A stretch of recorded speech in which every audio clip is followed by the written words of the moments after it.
कामचोर बहू।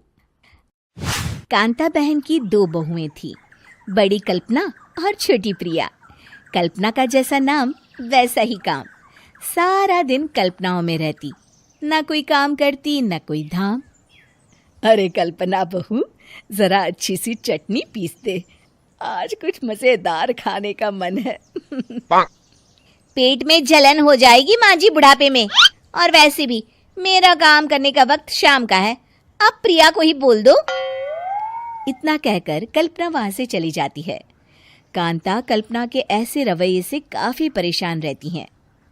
मैं बना देती हूँ माँ चटनी, ऐसा बोलकर प्रिया माँ को चटनी बनाकर प्लेट में खाने को देती है कि तभी वहां कल्पना आ जाती है।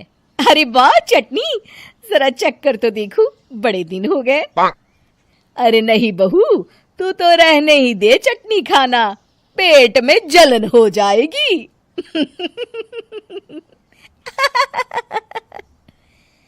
इतना कहकर कांता और प्रिया दोनों हंसने लगते हैं। कल्पना सारा दिन या तो मोबाइल में यूट्यूब देखती या फिर सोती रहती। उसका कमरा भी बिखरा और गंदा रहता। एक दिन कल्पना का पति अशोक उससे कहता है, अरे कल्पना, जानवर भी उस जगह को साफ कर लेता है जहां वो बैठता है, तुम तो इंसान हो, कैसे इतने गंदे कमरे में रह लेती हो?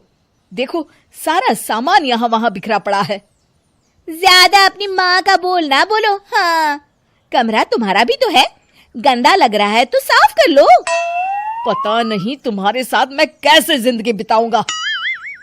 इतना कहकर अशोक वहां से चला जाता है। कल्पना बस खाना खाने कमरे से बाहर आती और फिर से कमरे में चली जाती। इससे कांता बहन काफी परेशान रहती। एक दिन प्रिया कांता से कहती है, माँ, मैं सारा दिन काम करके थक जाती हूँ, आप कल्पना दीदी से कहिए ना कि सुबह और शाम का काम बांट ले। मैं तो अब सिर्फ एक वक्त का ही काम करूंगी। हाँ। अरे तू वो भी ना करना, एक बहू तो कामचोर थी ही, दूसरी भी आ गई काम ना करने के बहाने लेकर। तभी वहां प्रिया का पति रमेश आ जाता है। माँ, मैं देख रहा हूँ भाभी कोई काम नहीं करती, प्रिया सारा दिन घर और रसोई का काम करती है, अब कुछ करो ना माँ। कांता मन में कुछ सोचती है और कल्पना के पास जाती है। कल्पना फोन पर मेकअप करना देख रही होती है।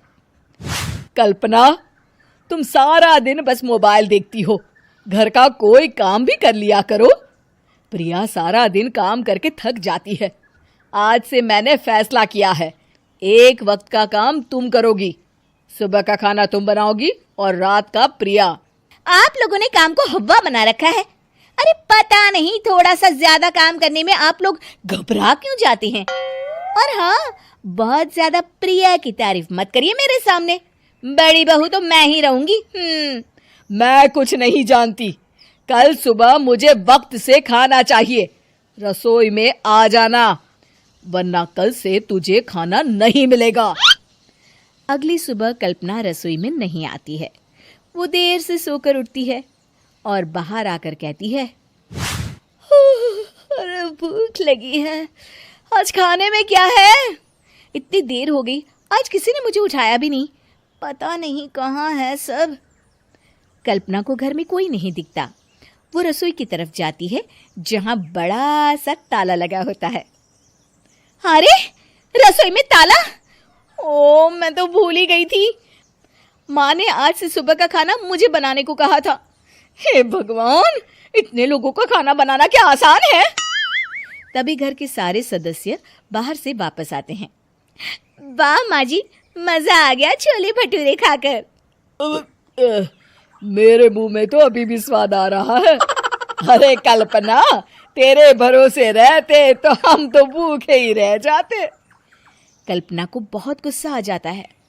अब बहुत हो गया, आज से मैं अपनी रसोई अलग कर रही हूँ, मैं अपना खाना खुद बना लिया करूंगी।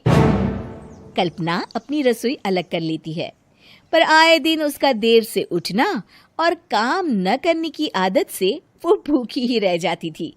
उसी के सामने घर के लोग अच्छे अच्छे पकवान खाते और कामचोर कल्पना को जैसे तैसे ही खाना बनाकर खाना पड़ता। पर एक दिन तो हद ही हो गई। माँ, दीदी आज सुबह से कमरे से बाहर नहीं निकली, हमें जाकर देखना चाहिए। सो रही होगी कामचोर कहीं की, पर तुम कहती हो तो चलो देख लेते हैं उसे। कल्पना कमरे में पेट पकड़कर बैठी होती है।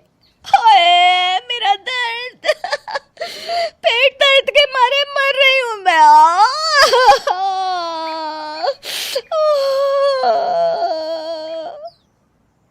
अरे दीदी, क्या हुआ? पेट में दर्द क्यों हो रहा है? डॉक्टर को दिखाया आपने? माँ। कल्पना खड़ी होती है और माँ जी के पास आती है। मुझे माफ कर दीजिए, अब से मैं सारे काम में मदद करूंगी, कभी आलस और काम चोरी नहीं करूंगी। हाँ वो तो ठीक है, लेकिन अचानक क्या हो गया जो तू काम करने को तैयार हो गई? कामचोर कल्पना। माँ, लगातार बासी और उल्टा पुल्टा खाना खाने के कारण मेरे पेट में इन्फेक्शन हो गया है। काम न करना पड़े इसलिए मैं 2 दिन का खाना एक दिन ही बना लेती थी। बासी और खराब खाना खाने के कारण लेने के देने पड़ गए। पेट में दर्द हो रहा है। चलो अच्छा हुआ, देर आए दुरुस्त आए।